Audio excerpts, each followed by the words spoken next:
La revue de presse d'Europe 1, Olivier Delagarde. On commence par une enquête qui ne va pas plaire à tout le monde. Oui, une note de l'Observatoire de l'immigration et de la démographie. Ces conclusions ne surprendront aucun prof de France, mais jamais le sujet n'est évoqué. C'est la différence de niveau entre les élèves autochtones, les Français de souche, et ceux issus de l'immigration, beaucoup plus faible. Ces derniers sont de plus en plus nombreux. En 18 ans, leur nombre a augmenté de 153%. Du coup, le niveau global baisse. Et cela conduit les profs à procéder à un nivellement par le bas. Et puis, dernier point abordé dans ce rapport, la dégradation du climat scolaire dans laquelle l'immigration joue un rôle significatif. C'est-à-dire dans le Figaro, sur le site du Figaro.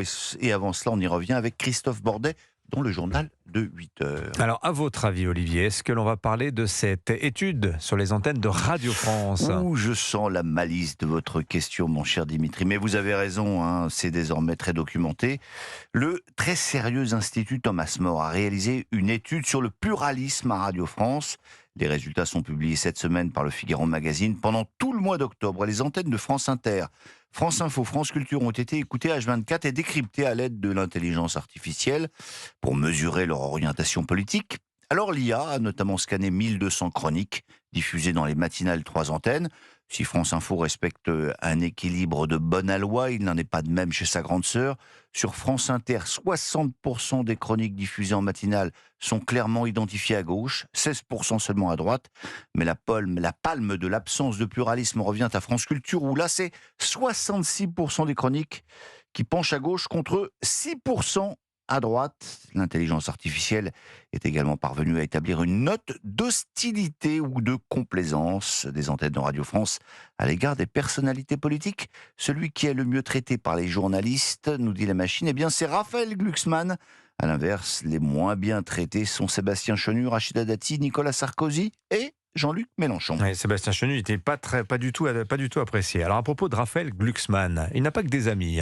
Alors là, on quitte Radio France, mais on reste à gauche, car c'est à gauche que se trouvent ses plus féroces adversaires, nous raconte Pierre Lepelletier dans le Figaro, au Parti Socialiste, où certains commencent à trouver qu'il fait un peu trop d'ombre à Olivier Faure. Point de départ, cette émission sur LCI, où Glucksmann n'a pas été bon, commentaire d'un proche du premier secrétaire. Cette émission est apparue à tout le monde comme un fiasco total et absolu. Et fiez-le d'ajouter, ça nous rappelle un peu l'histoire d'une dame qui a été maire de Paris, allusion au score de 74% d'Anne Hidalgo à la dernière présidentielle. Jamais la citation que l'on prête à Voltaire ne semble être autant à propos. Mon Dieu, protégez-moi de mes ennemis, je m'en charge. Et on parle aussi dans les journaux de la santé mentale des footballeurs. Oui, c'est le Parisien qui a visionné un documentaire qui sera prochainement diffusé à la télé, un doc dans lequel Samuel Umtiti, Djibril Sidibé dévoilent des pans inconnus de leur détresse intime, raconte Christophe Bérard. Sidibé raconte notamment le drame qui a lesté son adolescence, la mort de son petit frère de 2 mois, dont il avait la garde. Il avait 14 ans. Je me suis senti tellement coupable, dit-il, que j'ai voulu sauter par la fenêtre. Umtiti lui raconte sa dépression. Lorsqu'il jouait à Barcelone, tout le monde me croyait heureux alors que je passais mes journées tout seul dans ma chambre sans en sortir. Donc on peut être champion, mais également avoir de gros problèmes personnels. Allez, je ne vais pas vous laisser broyer du noir comme ça pendant tout le week-end. Et vous pouvez vous procurer le dernier numéro de Schnock que j'ai là.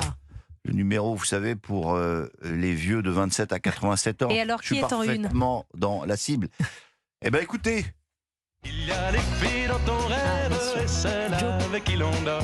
Il y a les filles qu'on regarde. Jodassin, parfois un peu méprisé du temps où il chantait, mais qui est redevenu ultra à la mode. Un chanteur à plusieurs visages.